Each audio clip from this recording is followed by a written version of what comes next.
তো ব্যারাকপুরের কোথায় কি ঝামেলা হচ্ছে আমি জানি না। বিজেপি রাস্তায় নেমেছেন, কি করছেন বলতে পারবো না। কিন্তু গোটা রাজ্য জুড়ে তৃণমূল বাদশার ন্যায় চালাচ্ছে।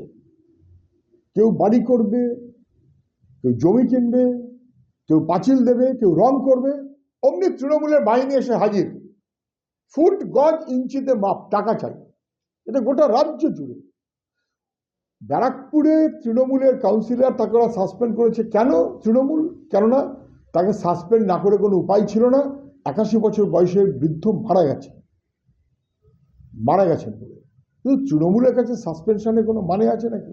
গরুর গাড়ির হেডলাইট, আজকে সাসপেনশন, কালকে মাথায় তুলে নাচবে। লোকচক্ষু থেকে সরিয়ে রাখার জন্য সাসপেনশন করেছে বা করতে বাধ্য হয়েছে। কিন্তু তার মানে এটা নয় যে বিজেপি আইনের শাসন চায়, তৃণমূল আইনের শাসন চায়। কেউই চায় না। তৃণমূল আইনের শাসন চায় না, বিজেপিও যেমন চায় না, তৃণমূলও চায় না। ফলে তৃণমূল দোষ করেছে, অতএব বিজেপি রাস্তায় নামলো। আরে বাপুরে বাবু, এই তৃণমূলের এই যে কাউন্সিলর, ইনি তৃণমূলের কাউন্সিলর তখন যখন তৃণমূলের নেতার নাম অর্জুন সিং। এখন অর্জুন সিং বিজেপি হয়ে গেছে বলে এখন তার মনে পড়েছে, তখন তার মনে পড়েনি। বিজেপি তৃণমূল দিয়ে মিলিয়ে, বিশেষ করে তৃণমূল সামনে থেকে যেভাবে পশ্চিমবাংলায় গ্রামে শহরে মিউনিসিপ্যালিটিতে পঞ্চায়েতে লুঠের পর লুঠ চালাচ্ছে, মানুষের জীবনহানি হচ্ছে, ভয়ঙ্কর, বাংলাকে ধ্বংস করছে। তৃণমূল বিজেপি দুয়ের বিরুদ্ধেই মানুষের লড়াই চলবে। গতকাল ত্রিপুরার প্রাক্তন মুখ্যমন্ত্রী মানিক সরকার যা বলেছেন সেগুলো স্পষ্ট।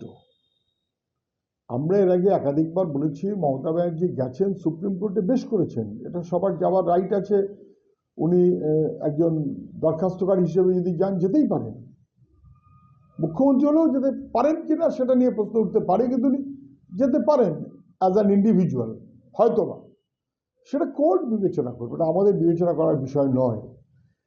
সরকার তার যে কাজ, এক্সিকিউটিভের যে কাজ, সেই কাজ উনি করেছেন কিনা এই প্রশ্নটা থাকবেই, করেননি।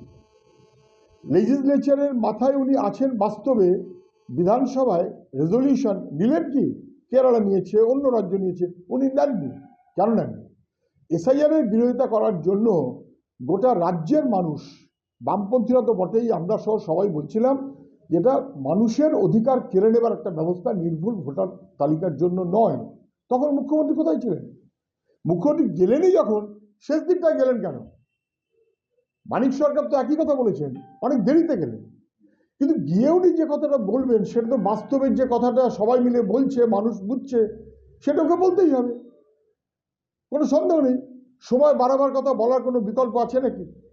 সময় তো বাড়াতেই হবে, এই কারণে যে নির্ভুল ভোটার তালিকার 12টা বেজে গেছে, কিন্তু আমাদের কাছে সময় বাড়ানো কমানো হচ্ছে বড় কথা হচ্ছে, নির্ভুল ভোটার তালিকা হবে তো? উনি যে প্রশ্ন করেছেন মাইক্রো অবজার্ভার থাকবে কেন, অস্বাভাবিক প্রশ্ন না। কিন্তু কোর্ট যখন বলেছে তাহলে আপনার অফিসার দেননি কেন, তখন উনি চুপ। আজকে শেষমেশ সেই অফিসার দিলেন। এতদিন দিলেন না কেন? দিলে এত হেনস্থা হতো না, এত বিপদ হতো না।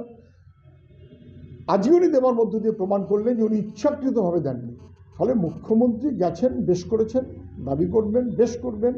কিন্তু যে কেসে গেলেন সেই কেসটা করেছিলেন মোস্তারিবান, সিপিআইএম, মুর্শিদাবাদ, পরিযায়ী শ্রমিকের পরিবার। সেই কেসে ওনাকে যেতে হলো।